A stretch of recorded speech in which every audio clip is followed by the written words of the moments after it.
Question. Ryan, what you got? These are kind of related, so I'm going to merge them. Okay.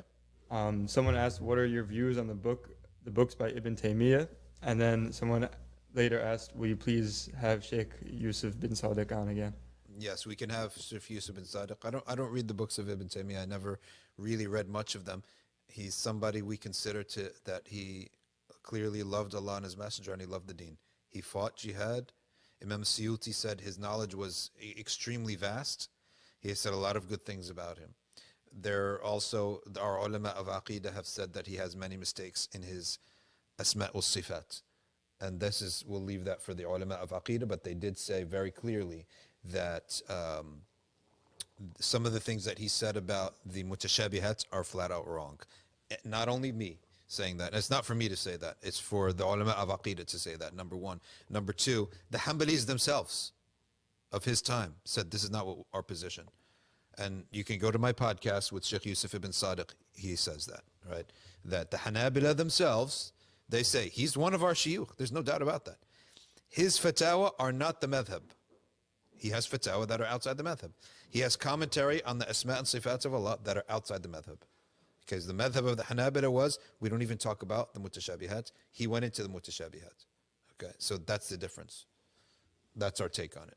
And so it's not our source of studying Aqidah. Our source of studying Aqidah from the latter scholars, from the middle age and the latter scholars would be the likes of Imam al-Nawawi and Imam Ibn Hajar al-Asqalani. Why do we say that? And al-Fakhr al-Razi and al-Ghazali. Why do we say that? Because certain questions did not come up in the early times.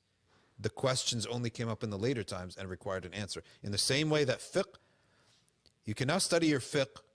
A mufti cannot study his fiqh from one of the very early books. No, because a lot of the questions were not brought up until much later. There are many questions came up later. So you have to study the books of the early ones and the books of the latter ones. Aqeedah is no different. Many questions came up later. So you won't find the Sahaba and the Tabi'in having a comment on it because it never came up. The fitan and the questions, the nawazil related to the questions of beliefs, they came up later. So that's why we study the latter scholars, Nawawi, Ibn Hajar, and As-Suyuti. And they are following a madhab in Aqidah called al-Madhab al-Ash'ari, based upon the scholar Abu Musa al-Ash'ari. That's the Sahab, Abu al-Hasan al-Ash'ari. So that's in terms of, so you know what you're getting when you're going to hear from me, is going to be Maliki fiqh and Ash'ari Aqidah, and the Tasawwuf according to Ba'alawi and Abu al-Hasan al-Shadli. Next. Can you clarify why the Prophet ﷺ's grave is in a masjid?